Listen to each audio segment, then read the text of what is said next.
Congratulations! Approved na po. Ay, ay, hindi po kami nagkamali. Kayo po pinili namin. Thank you. Magpapakilala po muna ako. So, I'm one of the client managers at SDH. Kamusta naman po, ma'am, while waiting po sa visa application? Excited po. Tapos ngayon po kinabahan na po.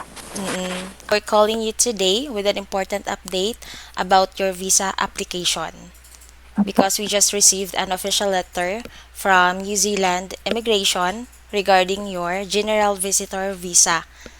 Opo. And congratulations, approved na po ito. Oh! Hindi na po. Yes. Yes po. Congratulations.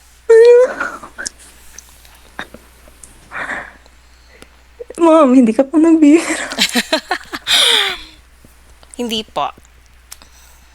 Ay, hindi po kami nagkamali. Kayo po pinili namin. Thank you. Pinakaba mo kami. We are happy po sa application result. Kamusta naman po? Actually po, nung nag-message po kayo, magkausap kami dalawa and then, ayun nga po, sabi ko sa kinakabahan ako kasi parang mapoprolong yung LDR natin kasi baka negative po yung i-discuss.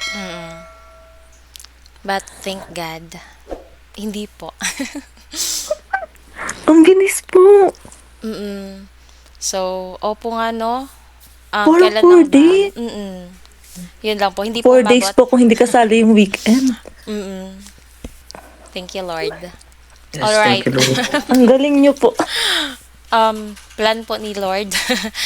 Kamusta naman po, ma'am, ang naging service sa inyo ng SDH sa application po ninyo mismo?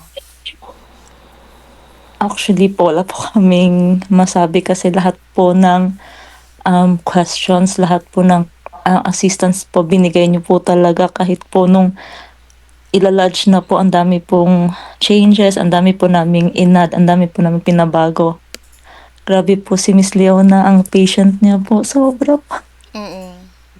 Alam ko po nung time na yun, parang excited na po siya i-lodge kasi parang ready na po yung paper, but then parang sinituit niya po talaga na okay lahat para ma-approve po kami. As in, sobrang last minute pa yun kasi alam ko po, parang sa Philippines nung time na yun, parang madaling araw or what po ba, parang ganun po yun, nag-a-update pa rin po kaming dalawa regarding sa namin application. Alright. Good to hear po, ma'am. Satisfied naman po kayo sa service po ng SDH? Sobra po. Sobra po.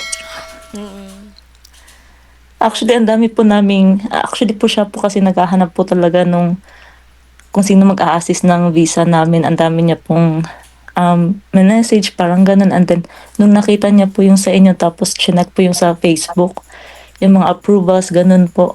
As in, sabi niya po agad sa akin, di po kami nagkikita no, nasa New Zealand pa lang po siya, na sabi niya, mag-ano na ako dito, papabook na ako ng appointment, ganun po. As in, nasa New Zealand. Kaya po nung unang call po namin, parang excited na po kami. Alright. Kailan naman po? Kailan po yung plan po ninyo travel na pa New Zealand? Actually po, as soon as possible po. Kasi di ba po may parang date po yung sa visa. Ilan pong months po pala yung... Yung sa inyo Kasi po?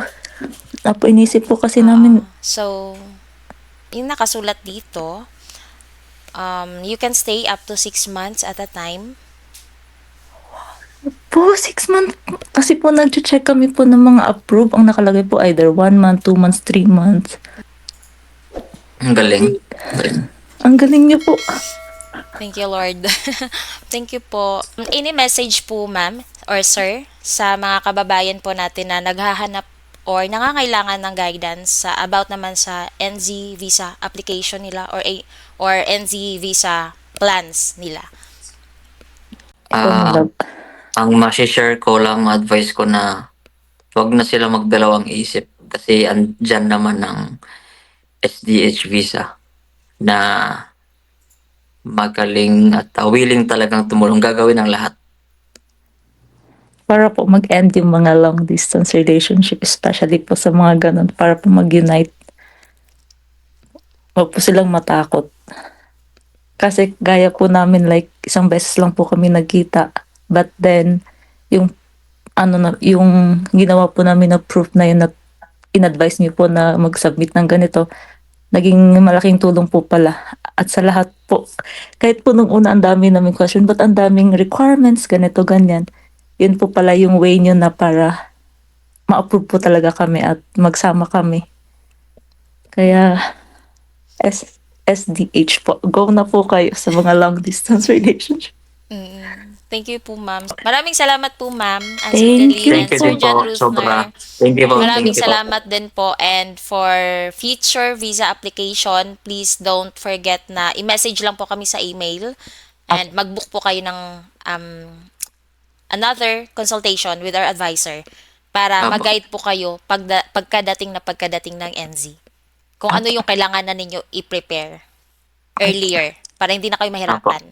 Yun nga po. Sige Okay? po. Maraming salamat po. God bless po. We're Thank so you po. happy. Thank you so We're so much po. happy Thank you po. Thank you. Okay. Bye-bye God bless. po. Bye-bye po. Bye.